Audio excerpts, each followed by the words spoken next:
જેતપુરમાં મારામારીનો બનાવ સામે આવ્યો છે। જેતપુર નવાગઢ ચોકડી પાસે છરી વડે સામસામે હુમલો કર્યો છે। હુમલામાં બે વ્યક્તિ ઈજાગ્રસ્તોને જેતપુર સરકારી હોસ્પિટલ ખાતે ખસેડવામાં આવ્યા છે।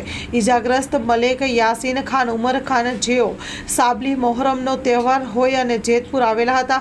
નવાગઢ ચોકડી પાસે મલેક યાસીન ખાન અને અન્ય એક વ્યક્તિએ સાગર રાઠોડને ધમકાવીને મારી પત્નીને ફોન કેમ કરસ તેમ કહીને સાગર ઉપર છરી હથિયાર વડે હુમલો કરનાર સાગર ઈજાગ્રસ્ત થયો છે।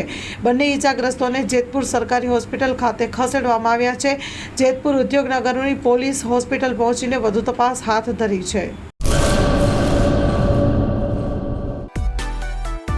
માં motor driving, safe and sure driving. Driving એ શોખ સાથે આપની મોટી જવાબદારી પણ છે। અમારા ઇન્સ્ટ્રક્ટર દ્વારા સચોટ અને સરળ માર્ગદર્શન।